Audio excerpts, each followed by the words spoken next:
BCS, bank, অন্যান্য government job কিংবা university admission টেস্টে কম্পিউটার অংশ থেকে অনেক বেশি প্রশ্ন আসতে দেখা যায়। কম্পিউটারের যে অংশগুলো থেকে বা যে পার্টগুলো থেকে বেশি প্রশ্ন আসে সেই পার্টগুলো নিয়ে আজকে আলোচনা। আমরা দেখি বিসিএসে এবং ব্যাংক জবের কম্পিউটার থেকে সবচেয়ে বেশি প্রশ্ন আসে।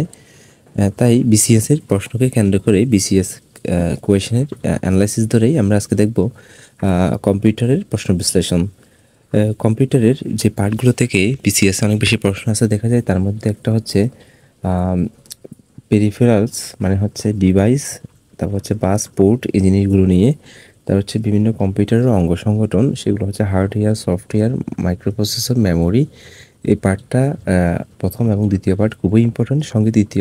সঙ্গে হচ্ছে প্রথম, দ্বিতীয় এবং হচ্ছে 5 নম্বর পার্টটা অনেক বেশি ইম্পর্টেন্ট। তাহলে আমরা 3 নম্বর পয়েন্ট দেখলাম পারঙ্গমতা, তারপর হচ্ছে 4 নম্বর পয়েন্ট দেখলাম হচ্ছে দৈনন্দিন জীবনে বিজ্ঞান এবং কম্পিউটার, ওই ধরনের একটা বিষয়।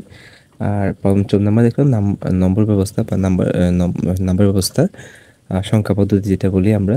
এখান থেকে হচ্ছে নম্বরের রূপান্তর, লজিক গেট, বুলিয়ান অ্যালজেব্রা বা বুলিয়ান উপপাদ্য, এই পার্টগুলো ইম্পর্টেন্ট। অর্থাৎ আমি বললাম হচ্ছে প্রথম এই পার্টটা এবং হচ্ছে এই পার্টটা এবং এই পার্টটা, এই 3টা পার্ট খুবই খুবই খুবই খুবই গুরুত্বপূর্ণ। এখান থেকে অনেক বেশি প্রশ্ন আসে।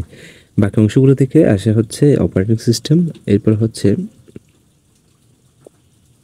এরপর হচ্ছে এমবেডেড কম্পিউটার, এরপর কম্পিউটারের বিভিন্ন ইতিহাস, এরপর হচ্ছে কম্পিউটারের বিভিন্ন প্রকারভেদ, এরপর প্রোগ্রামের ভাষা, বিভিন্ন প্রোগ্রামিং ভাষা, সি++, ওইগুলো, এবং হচ্ছে ডেটাবেস সিস্টেম। এই অংশগুলো থেকে কম্পিউটারের মূলত প্রশ্ন হয়, এই টপিকগুলো থেকেই প্রশ্ন হয়।